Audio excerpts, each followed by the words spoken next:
Channel के इस कार्यक्रम में आप सबका स्वागत।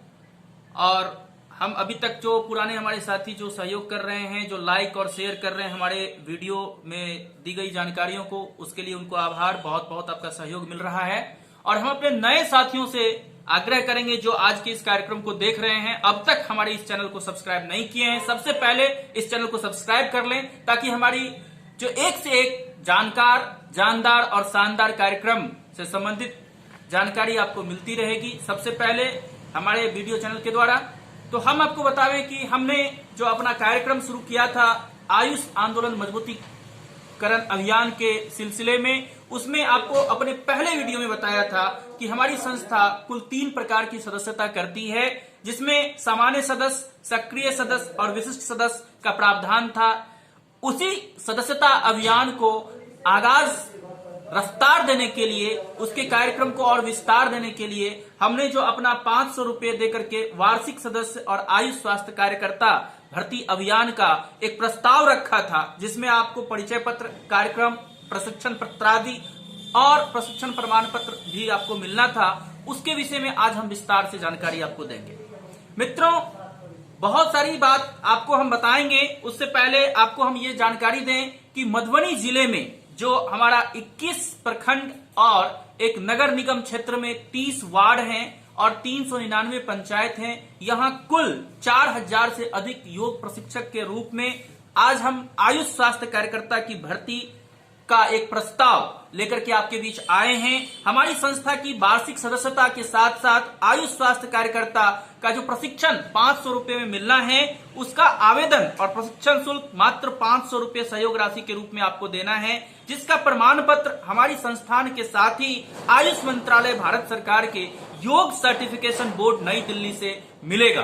तो जल्दी करेंगे और सीट सीमित है, पहले आए पहले पाए के आधार पर आपका चयन किया जाएगा। मधुबनी जिले के 21 प्रखंडों में प्रत्येक प्रखंड से 2-2 प्रखंड स्तरीय प्रशिक्षक और आयुष स्वास्थ्य कार्यकर्ता की चयन की जाएगी। तो कुल 42 इस प्रकार से, और 399 पंचायत में सभी पंचायत से 10-10 आयुष स्वास्थ्य कार्यकर्ता के चयन होना है, उनका प्रशिक्षण होना है। तो इस प्रकार से 3990 कर्मठ आयुष स्वास्थ्य कार्यकर्ता और योग प्रशिक्षक का चयन होना है। इसी के साथ नगर निगम मधुबनी के क्षेत्र में 30 वार्ड होता है, सभी वार्ड में एक आयुष स्वास्थ्य कार्यकर्ता का चयन किया जाएगा। तो कुल मिलाकर के 4062 आयुष स्वास्थ्य कार्यकर्ता को प्रशिक्षण देना है और आयुष आंदोलन मजबूतीकरण अभियान में उनका सहयोग लेना है। ये सभी 4062 लोग अपने अपने क्षेत्र में 100 नए लोगों को प्रशिक्षित करेंगे। और 21 जून 2021 के अवसर पर मित्रों, 21 जून 2021 एक सुनहरा तिथि है, 7वां अंतर्राष्ट्रीय योग दिवस का ये तिथि है। 2015 में प्रथम अंतर्राष्ट्रीय योग दिवस का आगाज पूरे विश्व भर में हुआ था। आपको जानकर खुशी होगी कि भारतीय विचारधारा में, भारतीय संस्कृति में 7 अंक का बहुत महत्व है। सप्ताह के 7 दिन होते हैं, विश्व में 7 महादेश हैं, 7 समुद्र हैं, और अगर हम कहें तो शादी के बंधन में जो हिंदू रीति रिवाज के अनुसार है 7 फेरे लिए जाते हैं, 7 वचन और 7 कसमों का बहुत ही महत्व है। 7 शब्द बहुत ही महत्व रखता है हमारे भारतीय संस्कृति में। और ये 7वां अंतर्राष्ट्रीय योग दिवस अपने आप में एक अनोखा तिथि, 21 जून 2021 वर्ष भी, ये भी एक अजूबा संयोग बना है। हम इस बार घोषित करते हैं कि मधुबनी जिले के 21 प्रखंड, देखिए कितना सुंदर संयोग है, 21 जून 21 प्रखंड में 2021 के अवसर पर 4062 योग स्वास्थ्य कार्यकर्ताओं के द्वारा कुल 100 नए लोगों को योग अभ्यास करवाया जाएगा। और इस प्रकार से अगर हम देखते हैं तो कुल 4,06,200 लोगों को हमारे 4062 लोग योग अभ्यास करवाएंगे। तो 4,04,000 से अधिक लोग उस दिन योग अभ्यास करेंगे। और ये कार्यक्रम सफल होगा 7वां अंतर्राष्ट्रीय योग दिवस के अवसर पर सीतामढ़ी नवसृष्टि फाउंडेशन के साथ साथ मिथिला प्राकृतिक चिकित्सा योग शोध संस्थान Madhubani, naturo homeo yoga clinic Madhubani, रईस शिफा इमदादी खाना भगवानपुर के साथ साथ और भी बहुत सारे सारे संस्था जो स्वयंसेवी स्तर पर काम कर रहे हैं, बिना सरकार का 1 रुपया सहयोग लिए सामाजिक सहयोग के बल पर इतना बड़ा कार्यक्रम करेगा। और इसमें लोग अभ्यास करेंगे कॉमन योग प्रोटोकॉल का, जिसको कहते हैं समान योग अभ्यास क्रम। यह समान योग अभ्यास क्रम हर उम्र के लोग, हर जाति के लोग, हर लिंग के लोग समान रूप से अभ्यास करेंगे और उनको किसी भी प्रकार का रोग से, जीवन शैली रोग से अपनी प्रतिरोधकता क्षमता को इतनी मजबूत करेंगे, चुस्त दुरुस्त और बुलंद करेंगे, सशक्त करेंगे कि वो स्वस्थ रह पाएंगे। और कोरोना ही नहीं, कोरोना जैसे और भी कोई महामारी, यथा ब्लैक फंगस कहिए, व्हाइट फंगस कहिए, येलो फंगस कहिए, या नाम आप कुछ भी ले दीजिए, या फिर जीवन शैली आधारित बहुत सारे रोग हैं जिसमें अब मधुमेह है, जिसको डायबिटीज हम जानते हैं, भारत राजधानी बन गई है। इसमें फक्र का विषय नहीं, ये गर्व का विषय नहीं, बड़ा चिंता का विषय है। लेकिन फिर भी हमको कहने में थोड़ा भी अचरज नहीं हो रहा है कि हम जो आज की संस्कृति है, जो आज का आधुनिक चिकित्सा पद्धति है, उसके दम पर अपनी जीवन शैली को सुदृढ़ प्रबंधित नहीं कर पा रहे हैं। योग एकमात्र आधार है, आयुष चिकित्सा एकमात्र आधार है जिसके दम पर हम इसको नियंत्रित कर सकते हैं। और योग और डायबिटीज के लिए हमारी संस्था को कई बार आयुष मंत्रालय ने मौका भी दिया था। हम उन सब चीजों पर चर्चा आपको करेंगे। तो हम आपको बतावें कि हमारी संस्था सीता मुरली नव सृष्टि फाउंडेशन, ये एक पत्र आप देख रहे होंगे जिसमें हमने जिला पदाधिकारी मधुबनी को 5 दिसंबर 2020 ईस्वी को एक पत्र जारी किया था और कहा था कि राष्ट्रीय आयुष मिशन के तहत जो राज्य आयुष समिति के द्वारा जिला आयुष समिति का गठन किया जाना है, उसमें सभी आयुष कार्यक्रम में भी योग और प्राकृतिक चिकित्सा कर्मी और जो हमारी संस्था जो पिछले 2002 ईस्वी से लगातार काम कर रही है आयुष चिकित्सा के क्षेत्र में, 2008 ईस्वी में यह संस्था रजिस्टर्ड हो गई और उसके तहत उसके बैनर तले कई कार्यक्रम हुए हैं। आयुष मंत्रालय ने भी इस कार्यक्रम को परेखा है, पहचाना है, अनुदानित किया है, सहयोग किया है और मार्गदर्शन किया है। ऐसे संस्था के प्रतिनिधियों को शामिल किया जाए। लेकिन जिला पदाधिकारी के द्वारा और उनके जो दूसरे अफसरान थे, उनके जो सलाहकार थे, उनके द्वारा अब तक ये कार्यक्रम नहीं किया गया। ये जिला आयुष समिति का गठन में जो एक गैर सरकारी संगठन का प्रतिनिधि होना था, वो मुझे नहीं, मेरे संस्था के प्रतिनिधियों को नहीं, किसी को अभी तक नहीं रखा गया। एक चिंता का विषय है। ये आयुष चिकित्सा के विकास में, आयुष आंदोलन मजबूतीकरण अभियान के इतिहास में एक चुनौती है। हम इस चुनौती को स्वीकार करते हैं और आने वाले दिनों में, अभी तो कोरोना काल है, हम फिर जिला पदाधिकारी का ध्यान आकृष्ट करवाएंगे, क्योंकि जिला आयुष समिति के अध्यक्ष भी जिला पदाधिकारी होते हैं। जिला देशी चिकित्सा पदाधिकारी डॉक्टर हरेंद्र कुमार लाल दास जी को भी हमने लिखा है, उनका भी ध्यान आकृष्ट करवाया है। और इसमें ध्यान देने की बात है कि जो वैसे संस्था जो आयुष में काम कर रही है, उनको भी हक मिलना चाहिए, अधिकार मिलना चाहिए अपनी बात कहने का।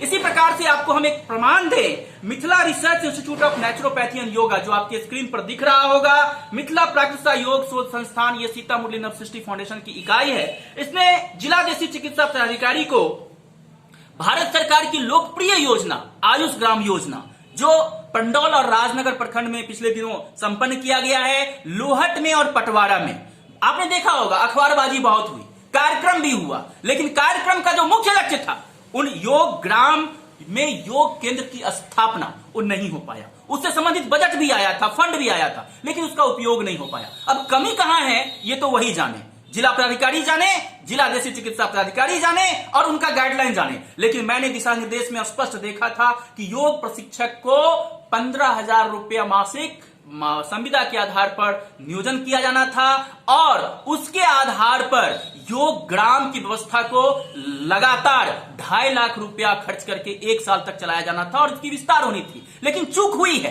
कहीं ना कहीं गलतफहमी हुई है। जिला देशी चिकित्सा पदाधिकारी ऊपर से निर्देश ले रहे हैं, तो आयुष आंदोलन के मजबूतीकरण अभियान में कमजोरी आई है और ऐसे पदाधिकारियों का सहयोग जितना होना चाहिए नहीं हो पा रहा है। इसलिए आज के सवाल के कटघरे में वो भी हैं और हमारी आंदोलन उनको भी आगे लगातार उनसे अनुरोध करेगी कि हमें ये मदद करें, हमारी संस्था का मार्गदर्शन, हमारी संस्था का सहयोग भी लेते रहें। हम उनके साथ हैं। पिछले कार्यक्रमों में भी हमारी संस्था के प्रशिक्षक डॉक्टर कुमारी मालविका, मैं स्वयं भी डॉक्टर उमेश कुमार उषाकर और हमारे टीम के बहुत सारे दूसरे लोग भी उनको जहां जहां जरूरत पड़ा हमारे स्वयंसेवक मदद किए थे। इस बार भी हम पूरे ये 4062 कार्यकर्ता के साथ हम पूरे जिले में योगमय वातावरण बनाना चाहते हैं। हम समझते हैं कोरोना लॉकडाउन है, इसीलिए हम ऑनलाइन प्रशिक्षण देंगे। ऑनलाइन के साथ साथ जब आवश्यकता होगी तो सोशल डिस्टेंसिंग को मेंटेन करते हुए, 2 गज की दूरी को रखते हुए हम ऑफलाइन भी प्रशिक्षण देंगे। हाई स्कूल के मैदान में, दुर्गा मंदिरों के मैदान में, ऐसे ऐसे जगह जहां पर बड़े खुले जगह हैं, या फिर अगर बारिश का समय होगा तो अपने छायादार वैसे भवनों के सभागारों में, जहां भी जगह मिलेगा, लोग अपने व्यक्तिगत घरों में भी। लेकिन इस बार का लक्ष्य मधुबनी जिले के 4 लाख से अधिक लोगों को योग अभ्यास से जोड़ना और कॉमन योग प्रोटोकॉल जो आयुष मंत्रालय के द्वारा निर्धारित किया गया है उससे जोड़ना।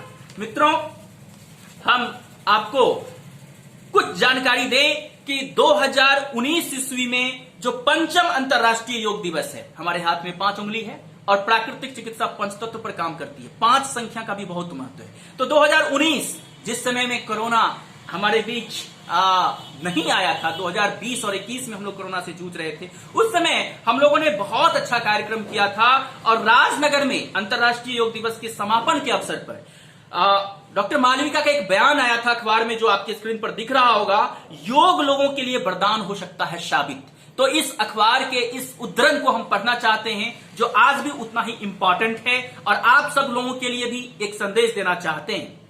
अंतर्राष्ट्रीय योग दिवस की तैयारी के क्रम में 3 जून से 8 जून तक राजनगर में 200 प्रतिभागियों का प्रशिक्षण का समापन हुआ। 200 उस समय हुआ था, इस बार हमारा लक्ष्य 4 लाख से अधिक है। योग प्रशिक्षिका डॉक्टर कुमारी मालविका ने कहा कि आज के भागम भाग भरे दिनचर्या में अधिकांश लोग मानसिक व शारीरिक अवसाद से ग्रसित हैं। ऐसे में योग लोगों के लिए वरदान साबित हो सकता है। आज भी स्थिति लगभग वही है। कोरोना से लोग बहुत परेशान हो चुके हैं, आर्थिक संकट भी उभरा है। उन्होंने कहा कि अब लोग प्राकृतिक चिकित्सा व योग के महत्व को समझने लगे हैं। मिथिला प्राकृतिक योग शोध संस्थान के आयोजकत्व में आयोजित इस 5 दिवसीय योग प्रशिक्षण शिविर को संबोधित करते हुए social political activist doctor Mrinal Kant Singh, जो शहर के प्रमुख समाज सेवी हैं, ने कहा कि योग प्रकृति की संस्कृति है। योग हमारे परिवार, समाज व राष्ट्र को दिव्य, भव्य और सभ्य बनाता है। योग करने से हमारे धमनियों में सारस्वत धारा बहती है व हम स्वस्थ बनते हैं। योग करने से हमारे धर्म, समाज, शिक्षा का मानवीयकरण होता है। योग को अपने दिनचर्या में शामिल करना चाहिए। प्राइवेट स्कूल एसोसिएशन के जिलाध्यक्ष ब्रह्मदेव यादव भी इस मौके पर उपस्थित रहे और उन्होंने कहा कि योग को आत्मसात करने से हम रोग मुक्त रहकर स्वस्थ, चुस्त और दुरुस्त रह सकते हैं। ऐसी स्थिति में योग को स्कूली शिक्षा में भी शामिल किया जाना आज की आवश्यकता बन चुकी है। योग के साथ प्राकृतिक चिकित्सा अपनाने से संपूर्ण लाभ मिलता है। प्रभारी चिकित्सा पदाधिकारी राजनगर डॉक्टर प्रेमचंद झा ने भी बताया कि यौगिक दिनचर्या से हम चिकित्सक की शरण में जाने से बच सकते हैं। मित्रों, आज जब चिकित्सक और क्लिनिक हमारी सुविधा के लिए पर्याप्त मात्रा में सेवा नहीं दे पा रहे हैं, योग एकमात्र विकल्प बनता है। और आयुष चिकित्सा पद्धति के इस अभियान को यदि आप समझ पाते हैं तो ये 4 लाख लोगों को हम योग के दम पर स्वास्थ्य आत्मनिर्भर और स्वास्थ्य सक्षमता की तरफ हम आगे बढ़ाएंगे। हम आपको अपने इस प्रशिक्षक डॉक्टर कुमारी मालविका के बयान को जो पढ़ के समझाए हैं, उनके शैक्षणिक योग्यता से संबंधित और उनके अनुभव से संबंधित कुछ प्रमाण पत्रों की और उनके जो कुछ विशिष्ट उपलब्धियां हैं उन विषय में आपको चर्चा करेंगे। और हम उम्मीद करते हैं कि हमारे अगले वीडियो में कल से कॉमन योग प्रोटोकॉल का अभ्यास प्रशिक्षण का शुरू होगा और वो भी हमारे बीच आएंगी और उनके एक एक बताए हुए योग अभ्यास, प्राणायाम और जो कॉमन योग प्रोटोकॉल के क्रियाकर्म हैं, योग कर्म में बहुत सारे सटकर्म और शुद्धि क्रिया वगैरह है, उन सब का भी विशेष प्रशिक्षण आपको बारी बारी से मिलेगा। ये प्रशिक्षण का लाभ आप उठाएंगे और आयुष चिकित्सा आंदोलन को सबल और सशक्त बनाएंगे। ये एक सर्टिफिकेट है जो आपके स्क्रीन पर दिख रहा होगा। डॉक्टर कुमारी मालविका 2020 ईस्वी में हरियाणा में जाकर management training camp for naturopathy and yoga professionals की कोर्स आईएनओ के द्वारा करके आई हैं और 2012 ईस्वी का department of Ayush government of Karnataka का ये आयोजित किया हुआ international conference on yoga naturopathy and आरोग्य एक्सपोजर 2012, इसमें भी वे पार्टिसिपेट हुई थी, जिसमें बहुत सारा महत्वपूर्ण देश विदेश के लगभग 10,000 से अधिक लोग भाग लिए थे।